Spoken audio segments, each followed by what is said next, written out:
چې د روزې 15 که 14مه وه ده به ما ته ویل چې راشه له ما سره فیصلمۍ وکړه. زه چې ورسره کښېنستم ما هلته د کوم د جامع ازهر فارغ یې د کومې مدرسې یې ده په عربي راته ویل انا لص کبیر ومن قریة اللصوص، زه لوی غل یم د غلو له کلي یم، زه یې حیران کړم. ما ویل ته څنګه غل یې؟ ول د غرو له کلي. ول مولوي صاحب داسې قصه وه، زه د فورډسو د شمالي سودان په یو علاقه کې زموږ اوسېدلو او دا ټوله منطقه د غلو وله او دا د ډاکوګانو وله او دا د عیاشانو وله او له دغه ځایه د ټول ملک ډاکې ول کېدلې او تشکیلونه کېدل. نو بیا یو جومات د بنګلادیش غا دې کلي ته رالی، زه په مخه ورغلم. مال له کومه ځایه هستئ؟ ول له بنګلادیش یو. مال څنګه؟ ول دې علاقې ته راغلی یو تشکیل. نو مال بسترې به هم باقي نه وي او دغه دولت به هم باقي نه وي او دا ستاسې چې دی عزت به هم باقي نه وي. دا خو د غلو د ډاکوګانو ځای دی، د ټول ملک ډاکې له دې ځای ول کېږي. ول په ډاکه کې دا نقشه و موږ ته تر ته ښه معلومه ده چې دا د کوم چا ډاکه ده، خو هغه مشرانو ویلې خپلې زندګۍ قربانېدو ته څوک تیار دی چې د دغه غلو د جهنم د نجات څه دی فکر وکړي. موږ چند کسان ولاړ شو چې موږ خپل ځان قربانېدو ته تیار یو او که دغه غله زما زموږ په ذریعه د نجات له دغه خبرې توبه رجوع کوي نو موږ هغه ځای ته ځو. موږ خو سرونه پر سر راخیستې دي، موږ دا غواړو چې ستاسې الله د جهنمه نجات وکړي.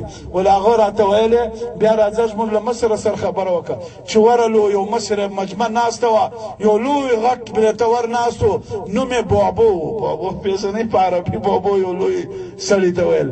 ول هغه بابو ته دغه جومات ملګرو وځړل.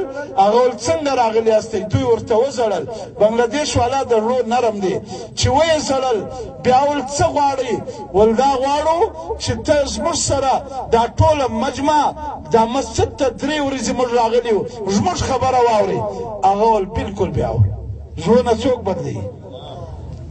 الله د ډاکوګانو مصر او هغه ورسره رال 3 ورځې د دوی په بیان کې چې کښېنستل هغه بیان شروع کړي، د ده ژړا شروع شوه.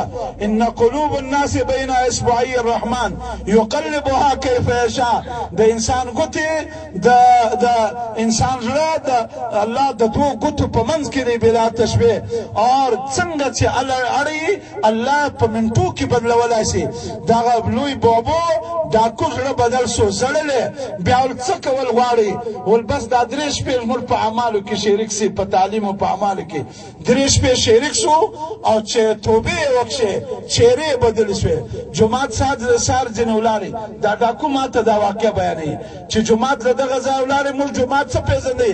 ول قسم دی مولوي صاحب دا هغه مجمع مسجد له راغلې وه چې په 15 کاله کې دوی و الله ته سجده نه وه لګولې او د دغه مسجد پړوسیانو او د ټول ملک ډاکوګانو. نو وی بیا چې دا جومات ولاړئ سهار دا بابا وایي چې درځئ مسجد له مونځ وکړو. چې مونځ مو کې په جومات وی هغه خلک چې راغلي وو هغوی یو مونځ بل کوئ دا د اشراق کا. وی موږ ودرېدو دا د اشراق پر مانځه چې دی پر ولیاړې ودرېدی ژړا یې شروع کړه.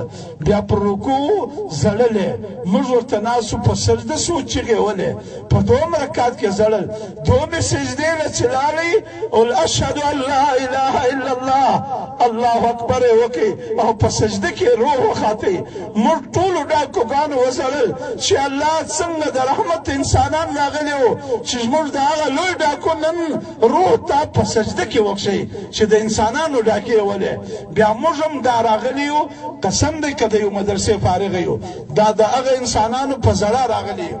نو تاسې په خدمت کې گزارش دی چې دا ټول نعمتونه دي دا ټول دا تمام اهل حق. زما عقیده او نظریه دا ده چې څومره دیني محنتونه او تاریخونه دي ما ته د ټولو چې دی ملګرتیا وکړو او د ټولو مرسته وکړو او د ټولو چې دی د هغو سره دغه وکړو. نو خصوصا د دغو چې دی د قدرداني وکړو. الله د عمر ته د عمل توفیق راکړي. نو په دې مجمع کې چې کوم سړی دا عزم لري چې زه به بچی حافظ قرآن جوړوم، واده یې کړی که نه یې کړی او په زړه سره اراده ده انشاءالله که 1000 کسه ناست دي نو 1000 بچیان چې عالمان جوړ سي حافظان